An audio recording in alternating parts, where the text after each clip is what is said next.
Saudara pendengar di segenap penjuru tanah air, selamat bergabung dengan Lumen Indonesia. Lumen Indonesia, siap melayani Anda setiap hari. Saudara terkasih, marilah kita bersatu dalam Tuhan kita Yesus Kristus yang tidak berubah dahulu, sekarang, dan selama-lamanya. Allah Sang Maha Rahim mengasihi dan menerima sebagaimana adanya kita. Allah Bapa kita di surga senantiasa bersedia menolong, menghibur, dan meneguhkan kita dalam menghadapi segala permasalahan hidup sehari-hari.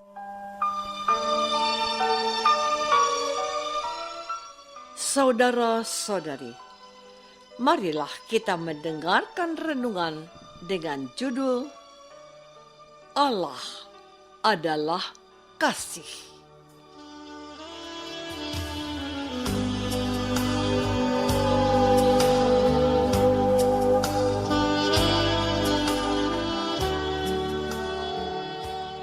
Yang berdasarkan pada Injil Yohanes bab 16 ayat 15. Segala sesuatu yang Bapa punya adalah aku punya.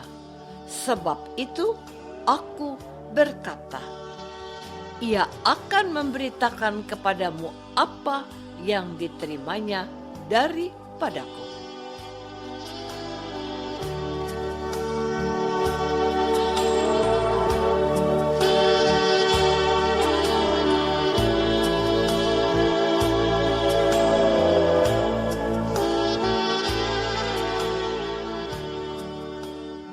Dalam nama Bapa dan Putra dan Roh Kudus.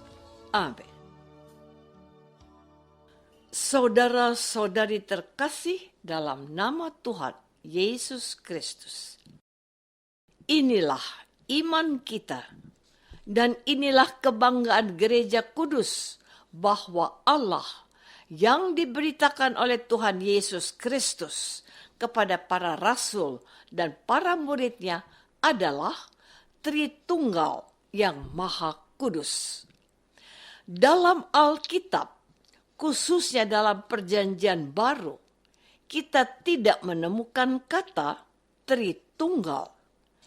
Namun, dalam refleksi para penginjil suci, seperti yang kita dengan pada wartawan gereja hari dalam Yohanes 16 ayat 12 sampai 15, gereja mengalami dan menyadari akan Allah yang mengasihi umatnya dalam Yesus Kristus yang mengutus Roh Kudus untuk menyertai umatnya dan mengajarkan segala kebenaran yang telah pernah Ia ajarkan kepada mereka.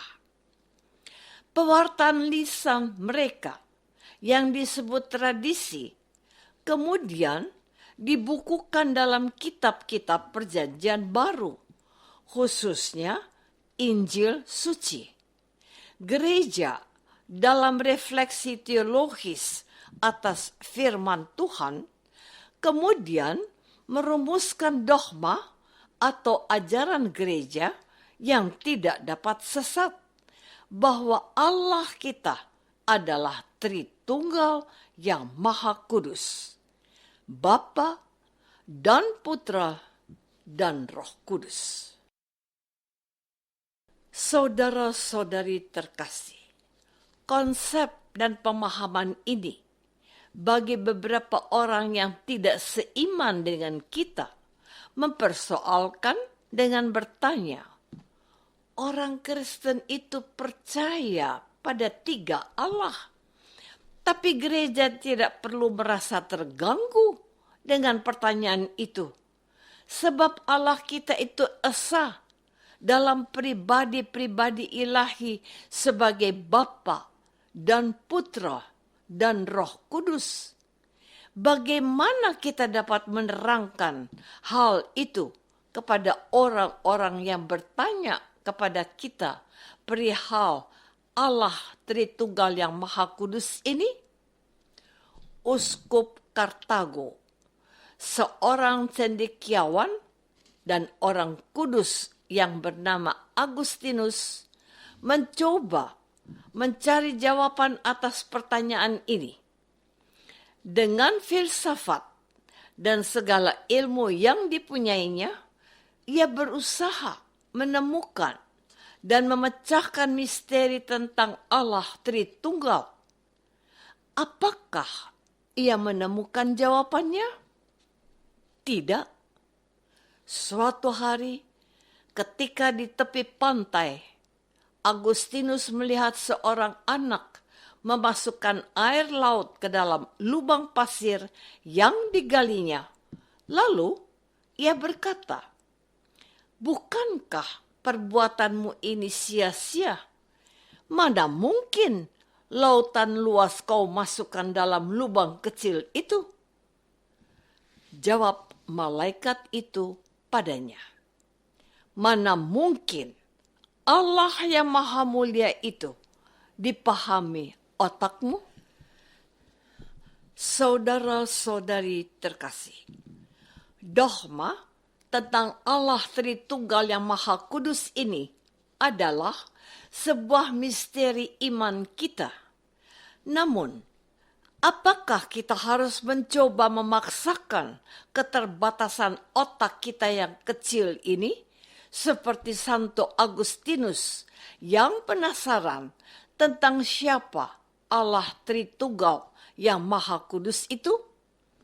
Banyak orang cerdik pandai sudah berusaha untuk menjelaskan pemahaman mereka tentang apa itu dan bagaimana mengerti misteri Allah Tritunggal yang Maha Kudus.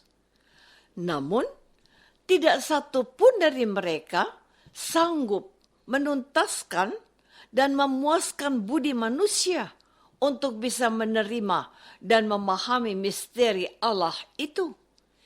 Kita mungkin punya pertanyaan ketika waktu senggang, namun kita sudah menghayati dan menghidupi dalam iman kita misteri itu, yaitu kita memulai doa dengan membuat tanda salib.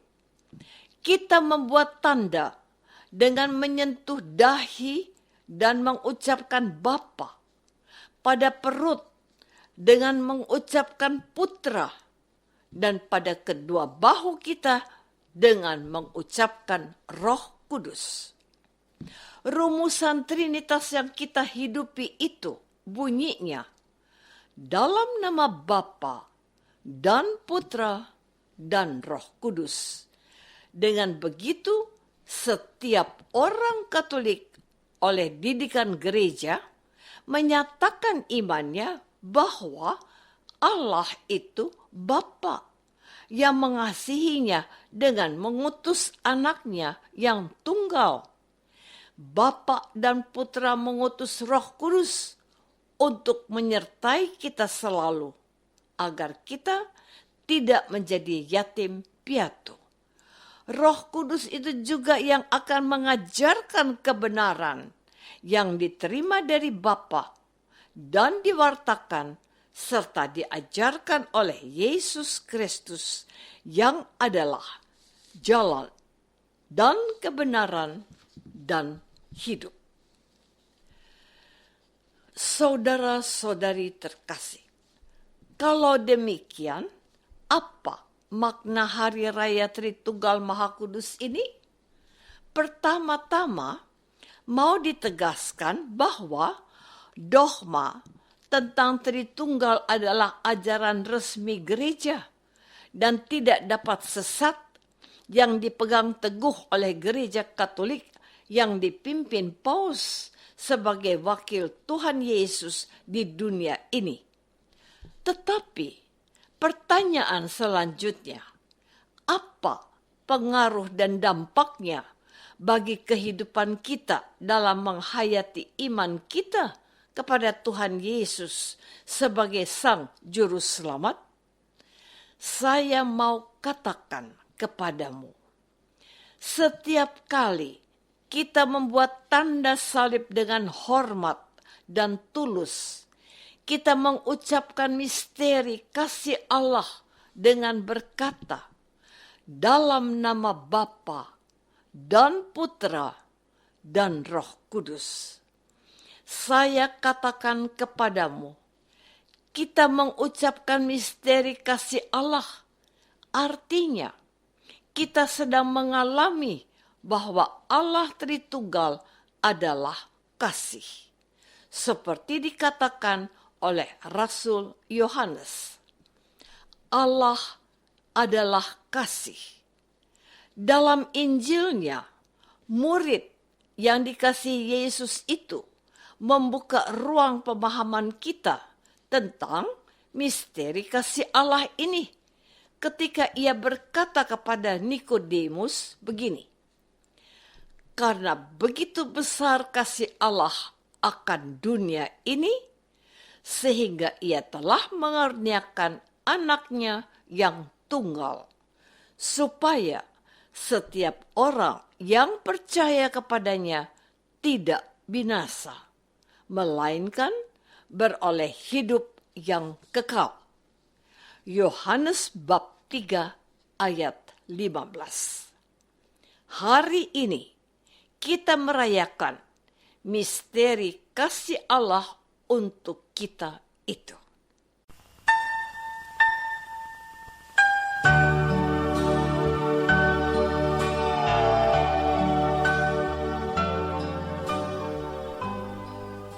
Saudara terkasih, marilah kita masuk dalam saat hening sejenak untuk meresapkan renungan yang baru saja kita dengar bersama dalam kehidupan iman kita masing-masing.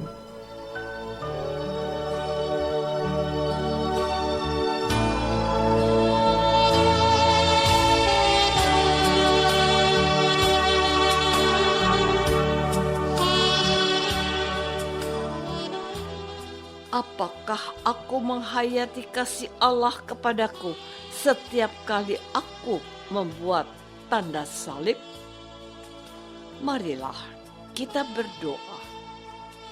Bapa yang Maha Baik, setiap kali kami membuat tanda salib, kami menyatakan iman kami akan misteri Tritunggal yang Maha Kudus. Tambahkan iman kami agar kami percaya pada kasih-Mu oleh Roh Kudus untuk kami demi Kristus, Tuhan kami. Amin. Semoga kita semua selalu dinaungi dan dibimbing oleh berkat Allah yang Maha Kuasa. Dalam nama Bapa dan Putra dan Roh Kudus. Amin.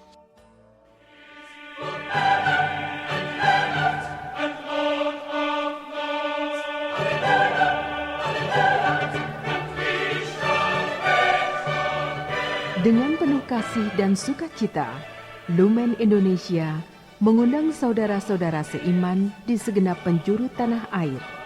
Sekiranya ada tanggapan ataupun saran, kirimkan surat Anda ke Lumen Indonesia. Terima kasih atas perhatian Anda. Sampai berjumpa lagi dengan Lumen Indonesia pada waktu dan gelombang yang sama esok hari.